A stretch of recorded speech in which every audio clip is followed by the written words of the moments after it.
What snap guys, कैसे हो तुम लोग। स्पाइडरमैन नो वे होम मूवी की हाइप इतनी ज़्यादा बढ़ चुकी है कि द इटर्नल मूवी आई और चली भी गई, बट किसी को बेल आइकन जितना भी फर्क नहीं पड़ा।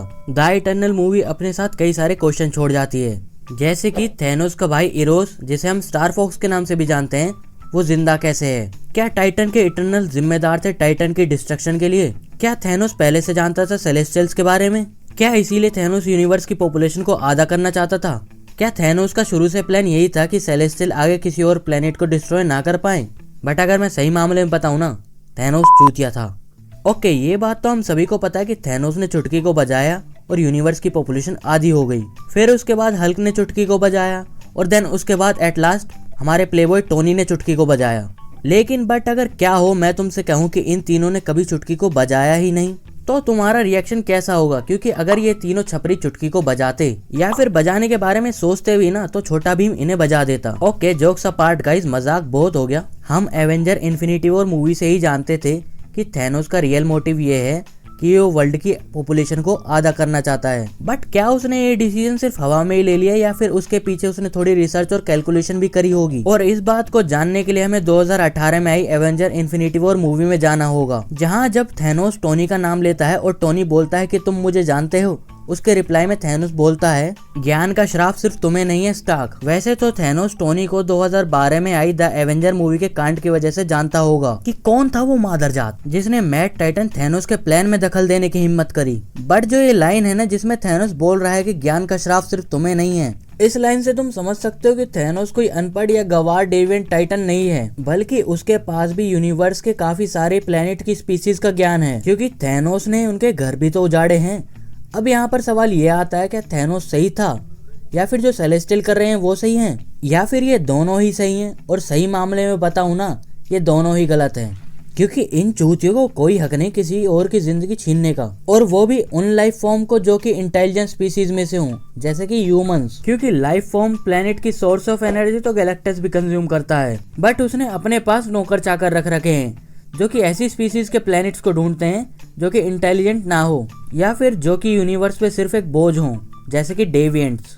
बट द इटर्नल मूवी में हमें डेविएंट्स का भी पॉइंट ऑफ व्यू दिखाया गया था, जिसमें क्रो नाम का डेविएंट बोलता है हमें तो अर्थ पे सिर्फ ऐसी स्पीसीज को खत्म करने के लिए भेजा गया था जो कि इंटेलिजेंट लाइफ फॉर्म को पैदा होने से रोकती, जैसे कि डायनासोर्स। बट तुम खुद सोचो, अगर तुम शेर के मुंह में खून लगा के उसे रोकने की कोशिश करोगे कि अब मत खा, तो रुकेगा क्या। ठीक ऐसा ही हुआ डेविएंट्स के साथ, वो आउट ऑफ कंट्रोल हो गए सेलेस्टियल्स के। और मार्वल अपनी पिछली सारी मूवीज में दिखाता आ रहा है कि एक विलन किस तरह विलन बनता है।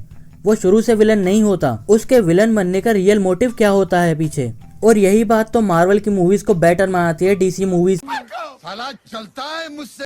वैसे मैं एक वीडियो बनाने वाला हूँ जिसके अंदर मैं मार्वल के अब तक आए सारे विलन्स की साइकोलॉजी कवर करूंगा। अगर आपको वीडियो मिस नहीं करनी तो अभी चैनल को सब्सक्राइब कर दें। द इटर्नल मूवी का मिड क्रेडिट सीन काफी सारे क्वेश्चन छोड़ जाता है। आखिर थैनोस का भाई स्टार फॉक्स जिंदा कैसे है। और हो सकता है कि आने वाली मार्वल की कॉस्मिक मूवीज में हमें थैनोस के प्लेनेट टाइटन की बैक स्टोरी दिखाई जाए, क्योंकि 2018 में जब the Avenger infinity war movie आई थी तब सभी मार्वल फैंस के मन में एक सवाल जरूर आया होगा, आखिर टाइटन के साथ हुआ क्या था। क्योंकि थैनोस भी आयरन मैन की तरह फ्यूचर प्रिडिक्ट करना जानता है और डॉक्टर स्ट्रेंज फ्यूचर देखना जानता है। थैनोस ने अपने प्लेनेट के लोगों को सलाह दी थी कि वो अपने प्लेनेट की पॉपुलेशन को आधा कर दें। बट यहाँ पर सवाल ये आता है कि उसने ऐसा क्यों कहा। क्या थैनोस भी एक इटर्नल था और वो सेलेस्टियल्स के बारे में जानता था। वजह चाहे कुछ भी रही हो, बड़े बड़े कैरेक्टर्स के आइकॉनिक डेथ के बाद मार्वल इनका कमबैक तो करने वाला है नहीं दोबारा। बट मार्वल के इन विलन्स और हीरोज के जाने के बाद मार्वल की मूवीज बॉक्स ऑफिस पे अच्छा परफॉर्म नहीं कर पाई, तो मार्वल पैसा कमाने के लिए इन्हें वापस भी ला सकता है, क्योंकि स्टूडियोज को चाहिए पैसा और लास्ट में पैसा ही मैटर करता है। वीडियो बनाने का मस्त आइडिया है, पैसे की बात करके पैसा कमाऊंगा। मेरी इस वीडियो पे ऑडियंस रिटेंशन अच्छा आया था, बट इस वीडियो में मैंने जो क्लिप यूज करी थी वो बिना परमिशन के करी थी। और मैं नियॉन मैन तो हूँ नहीं, मुझे अपने चैनल से बहुत प्यार है, खास करके जब तुम पूरी मेहनत, ईमानदारी, शिद्दत, लगन, अनुशासन और इज्जत के साथ काम करो। और कोई वर्ड बचा है क्या। ऑल राइट, अगर आपको वीडियो अच्छी लगे तो चैनल को सब्सक्राइब करें, ज्यादा अच्छी लगी तो वीडियो को लाइक करें, क्योंकि हम इस चैनल पे मूवी एक्सप्लेनेशन और थ्योरीज पे बात करते हैं, तो इसलिए बोल रहा हूँ, हमको ज्वाइन कर लो। मैं मिलूंगा आपसे अगली वीडियो में, तब तक के लिए गुड बाय, टेक केयर। और जो अपनी क्रश से मिलने जा रहा है उसके लिए गुड लक। सायोनारा, और कमेंट में कोई ये नहीं लिखेगा कि भाई मेरी सेटिंग करा दो।